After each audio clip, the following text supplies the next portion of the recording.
ओम हनुमते नमः। आज हम सुनेंगे हनुमान जी की व्रत कथा। केशवदत्त नाम का एक ब्राह्मण था जो अपनी पत्नी अंजलि के साथ ऋषिनगर गांव में खुशी से रहता था। गांव के सभी लोग ब्राह्मण परिवार का बहुत सम्मान करते थे। उनके पास खूब धन संपत्ति थी, लेकिन उनकी कोई संतान नहीं थी। इस कारण दोनों पति पत्नी दुखी थे।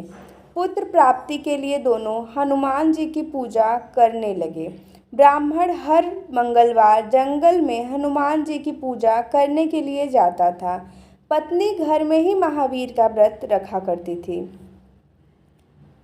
दोनों शाम को बजरंगबली को भोग लगाकर व्रत खोलते थे। ब्राह्मण और उसकी पत्नी को हनुमान जी की पूजा करते करते कई साल बीत गए, लेकिन उन्हें संतान नहीं हुई। एक समय आया जब ब्राह्मण निराश हो गया, परंतु उसने बजरंगबली पर विश्वास नहीं छोड़ा। दोनों पति पत्नी विधिवत व्रत रखते रहे। एक मंगलवार अंजलि हनुमान जी को भोग लगाना भूल गई और दिन ढलने के बाद खुद भी बिना भोजन किए सो गई।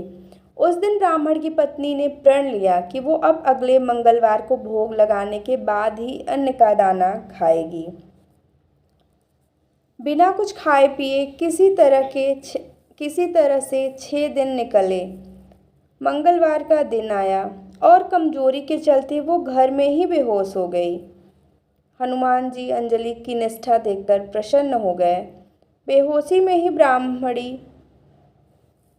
को हनुमान जी ने दर्शन दिए और कहा, पुत्री उठो, तुम हर मंगलवार पूरी निष्ठा के साथ मेरा व्रत करती हो। मैं तुम्हारी भक्ति से बहुत खुश हूँ। इस बात से खुश होकर मैं तुम्हारी मनोकामना पूरी करने का वरदान देता हूँ। तुम्हें पुत्र की प्राप्ति होगी जो तुम्हारा खूब ध्यान रखेगा। इतना कहकर बजरंगबली वहां से अंतर्ध्यान हो गए। तभी अंजलि उठी और भोजन तैयार करके उसने सबसे पहले हनुमान जी को भोग लगाया। इसके बाद खुद भी भोजन किया। केशवदत्त घर लौटा तो ब्राह्मणी ने उसे पूरी बात बताई। पुत्र वरदान की बात सुनकर ब्राह्मण को यकीन नहीं हुआ और वह पत्नी पर शक करने लगा। उसने अपनी पत्नी को बोला, तुम झूठ बोल रही हो, तुमने मेरे साथ धोखा किया है। कुछ समय बाद ब्राह्मण के घर एक सुंदर पुत्र का जन्म हुआ।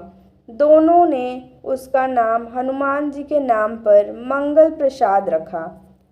ब्राह्मण को हमेशा यही लगता था कि उसकी पत्नी ने उसे झूठी कहानी सुनाई और उसके साथ छल किया है। यह सोचकर वो बच्चे को मारने की साजिश रचने लगा।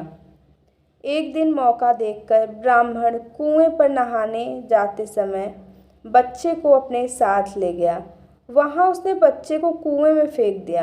ब्राह्मण के घर लौटने पर पत्नी ने उससे पूछा, मंगल कहाँ रह गया? वो भी तो आपके साथ गया था। पत्नी के सवाल सुनकर ब्राह्मण पहले थोड़ा घबराया और फिर बोला कि मंगल उसके साथ नहीं था। तभी पीछे से मंगल मुस्कुराते हुए सामने आया। यह देखकर ब्राह्मण दंग रह गया। केशवदत्त को रात को यह सोच सोचकर नींद नहीं आई कि मंगल दास कैसे घर वापस आया। उसी रात बजरंगबली ने ब्राह्मण को सपने में दर्शन दिए। हनुमान जी ने कहा, मेरे प्रिय पुत्र, यह तुम दोनों का ही बेटा है। मैंने तुम्हारी और तुम्हारी पत्नी की भक्ति से खुश होकर तुम्हारी मनोकामना को पूरा किया था। अपने पुत्र मंगलदास को अपना लो और अपनी पवित्र पत्नी पर शक करना छोड़ दो।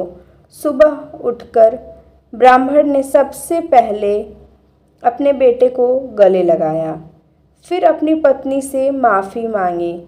उसके बाद ब्राह्मण ने अपनी पत्नी को बताया कि वो किस तरह उस पर शक किया करता था और मंगलदास को अपना पुत्र नहीं मानता था। ब्राह्मण की पत्नी ने उसे माफ़ कर दिया और तीनों साथ में खुशी खुशी रहने लगे। कहानी से हमें सीख यह मिलती है, हर चीज़ को शक भरी निगाहों से न देखें। ऊपर वाले पर भरोसा रखने के साथ ही मंगल व्रत वार का व्रत कथा अच्छे कर्म करने की सीख देती है। ओम हनुमते नमः।